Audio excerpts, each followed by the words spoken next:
730 재보선 내일입니다. 이번 선거가 누구의 승리가 되느냐에 따라서 각 정당에는 거센 후폭풍이 불어닥칠 전망입니다.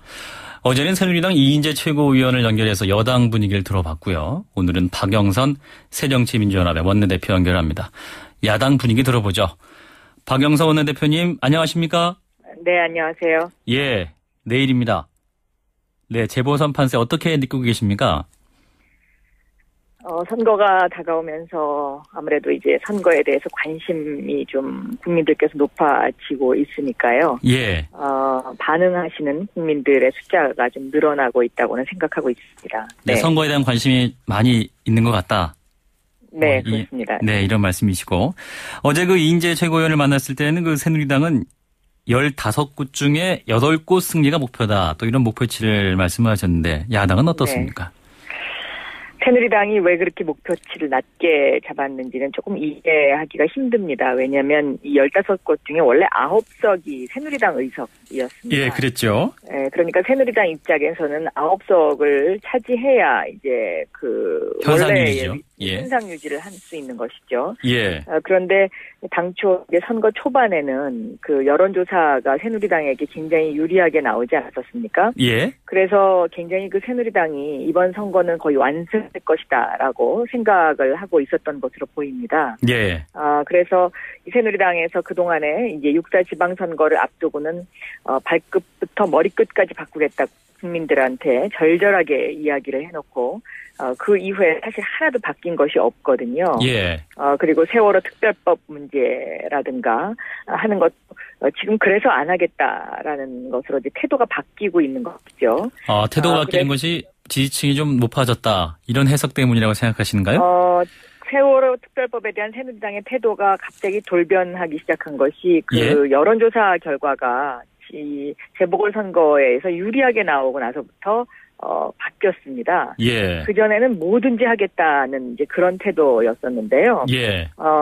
갑자기 이제 태도가 바뀌기 시작했습니다. 그러면서 이런 것이 왜 필요하냐. 세월호 참사는 교통사고다. 교류 독감이다. 이런 식으로 국민들을 폄훼하기 시작을 했죠. 예.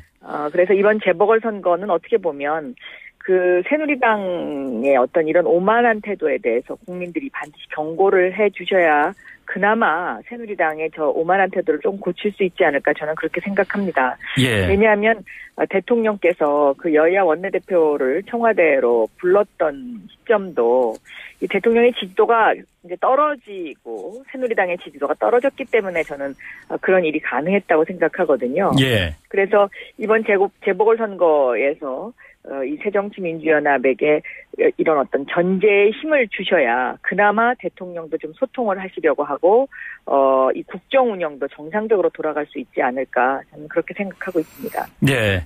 새누리당이 목표를 좀 적게 잡았다. 엄살이다. 이런 말씀인데 야당은 그렇습니다. 그런 목표가 어떻게 되겠습니까? 야당 의석은 원래 5석이었습니다. 예. 5석이었고 이제 한 석이 비교섭 단체 의석이죠. 그래서 저희 입장에서는 6석을 하면은 현상 유지를 하는 거다. 이제 이렇게 이제 보고 있는 것인데요. 6석이요. 예. 네. 그런데 국민들께서 저는 지금 이 박근혜 정권의 불신 정권 아닙니까? 사실 이 신뢰 위기라고 생각이 됩니다. 최근에 벌어진 유병원 변사체 문제도 그렇고요. 예. 또 세월호 특별법을 7월 16일 날 본회의에서 통과시키기로 대통령과 여야가 함께 약속을 했는데 그것도 지금 지켜지지 않고 어떻게 보면 국민들에게 선거를 앞두고는 뭐든지 하겠다고 하고 또 선거가 끝나고 나면 뒤돌아서는 정권이 돼버렸습니다. 예. 그래서 이런 어떤 새누리당에게 뭔가 이런 정보를 보내야 되는 것 아닌가 하는 국민들의 어떤 그런 생각이 조금 더 표출이 될 수 있다면 6석보다는 조금 더 저희가 의석을 확보해야 하지 않겠는가 이렇게 생각하고 예. 그런 그 한 석 한 석의 의석 확보가 어찌 보면 대한민국 그러니까 4.16 이전의 대한민국과 4.16 이후의 대한민국은 달라져야 한다는 그런 어떤 민심이 반영돼야 되고 또 그렇게 그 의석이 확보가 됐을 경우에는 좀 달라진 대한민국을 만들 수 있는 힘이 생기는 것이 아닌가 이렇게 해석하고 있습니다. 예. 6석 이상을 노리시고 있는데 현재 그 관심 지역인 동작을 어떻게 보고 계세요? 단일화 효과 있습니까? 동작을 판세에 관해서는 제가 최근에는 동작을 못 가봐서 피부로는 제가 아직 뭐라고 말씀을 못 드리겠습니다. 예. 그런데 제가 오늘 오후 1시 반에 노회찬 후보를 위해서 선거 지원 유세를 갑니다. 제가 이 선거 지원 유세를 가는 것은 노회찬 의원 같은 분을 일하게 해달라는 것이죠. 예. 다시 말하면 대한민국의 정의로운 대한민국을 만들기 위해서 굉장히 애를 많이 쓰신 분이고 또 우리 서민들의 목소리를 대변하는 그런 분이기 때문에 동작이 그동안의 거물 정치인으로 인해서 거물 정치인을 뽑아줬지만 그동안에 바뀐 것도 하나도 없고 이룩된 것도 없는 데 대한 그 동작 주민들의 상처가 있다는 것은 제가 초반부에 확인을 했었거든요. 네. 그래서 노회찬 그 후보 같이 서민들의 마음을 대변할 수 있는 그 후보를 뽑아주십사 하는 그런 의미에서 오늘 지원 유세를 갑니다. 예. 그 단일화가 이루어진 지역입니다. 동작을 뿐만 아니라 또 수원정과 수원병, 그 손학규 후보와 박광원 후보가 지금 열심히 하고 계신 것 같은데. 네. 그곳에서는 또 어떤 전망이 나올 수 있을까요? 단일화가 이루어진 곳은 두 곳입니다. 동작을하고 박광원 후보 지역이고요. 손학규 후보 지역은 단일화는 이루어지지 않았습니다. 예. 제가 수원에 어제도 다녀왔는데요. 많은 분들이 수원은 그 국회에 관심을 갖고 있습니다. 왜냐하면 수원 선거가 3곳이니까요. 예. 그래서 특히 이제 영통 같은 경우에는 요즘 반상회도 많이 열리고 하더라고요. 그래서 그 반상회 주민들이 후보들을 모셔다 놓고 간담회를 하는 모습도 제가 봤습니다. 예. 그런데 영통은 분위기가 상당히 많이 좋아지고 있는 편이고요.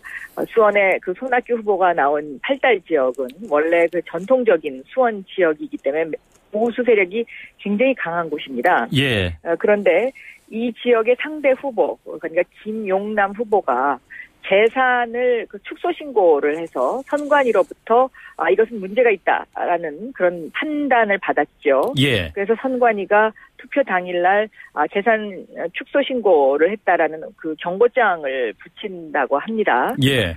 그렇기 때문에 사실 수원 팔달은 이미 그 재산 축소 신고가 됐다 선관위로부터 그런 판단을 받은 후보를 과연 팔달 주민들이 또 뽑으면 그 지역이 또 문제가 생기는 것이기 때문에 손학규 후보의 선전을 기대하고 있습니다. 예. 또 좋아지고 있다. 이렇게 또 낙관적 전망해주고 계시고요. 또 관심 지역이 권선 지역 같은 경우는 여검사의 대기 아닙니까? 네, 백혜련 후보죠. 예. 이제 정의로운 여검사의 상징 KBS 드라마에도 이제 등장했던 그 아현동 마님인가요? 거기에 이제 롤 모델이었던 분이고요. 다른 한 분은 MB 정부의 대변인으로서 MB의 검사였던 그런 분이죠. 그래서 사실은 이 여검사와 여검사의 대결 이 결과도 굉장히 흥미로운 그 예측을 할 수 있는 그런 부분이라고 생각하고 있습니다. 네. 자, 관심 있게 또 우리 국민 여러분께서 내일 선거 결과를 보실 것 같고 참여도 하실 것 같습니다. 세월호 특별법 문제를 아까 잠깐 말씀하셨는데요. 그 정치권이 이제 통과를 약속했는데 오늘 그 본회의를 열어서 통과를 시키자 그 대표께서 말씀하셨습니다. 자, 오늘 가능할까요? 네. 오늘 11시에 다시 협상이 재개됩니다. 밤까지의 상황을 설명을 드리면요. 새누리당 김무성 대표께서 그러니까 그 특검의 추천권을 야당에게 주겠다.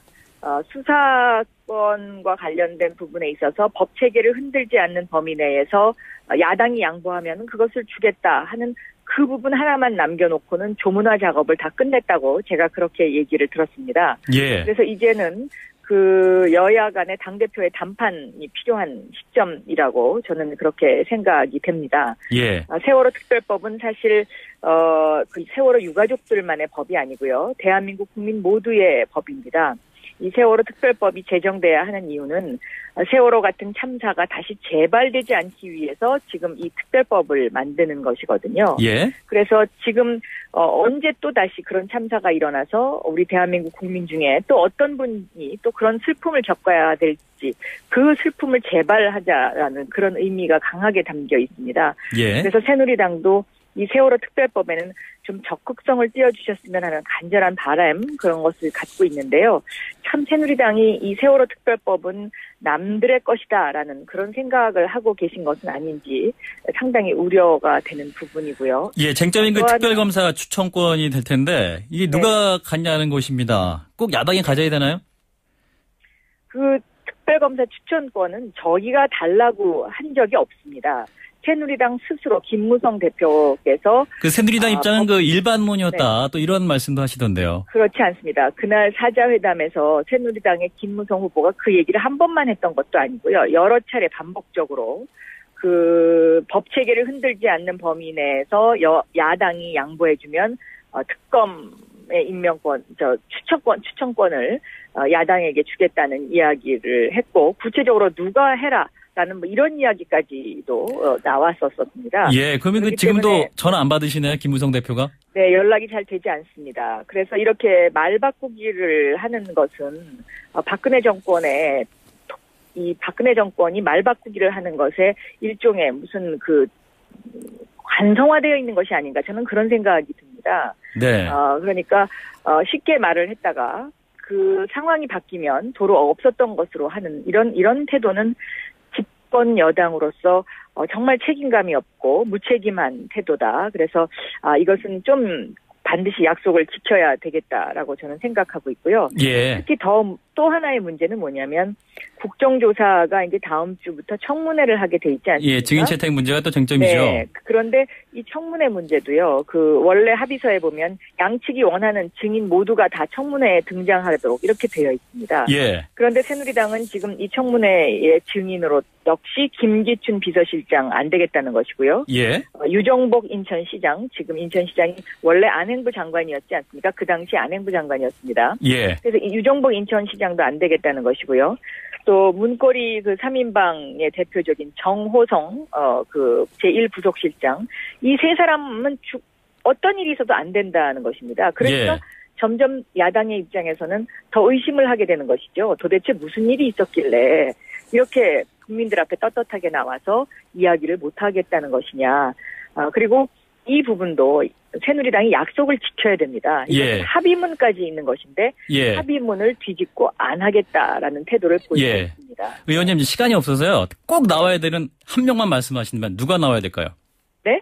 꼭 나와야 되는 청문회에 꼭 나와야 되는 증인 한 명 있다면 누굴까요? 증인 이 세 분 다 나와야죠. 다 나와야 됩니까? 네, 그렇습니다. 그래야 진실을 밝힐 수가 있습니다. 왜냐하면 대통령이 7시간 동안 무슨 일을 아무 일도 안 하시지 않았습니까? 예. 그럼 그 7시간 동안 무슨 일이 일어났는지, 그다음에 안행부 장관으로서 그 당시에 어떤 일이 일어났는지는 국민 앞에 떳떳하게 나와서 알겠습니다. 설명해야 되는 책무가 있다고 생각합니다. 네, 네. 여기까지 듣도록 하겠습니다. 네, 말씀 잘 들었습니다. 네, 감사합니다. 네, 지금까지 새정치민주연합의 박영선 원내대표와 함께 말씀 나눠봤습니다.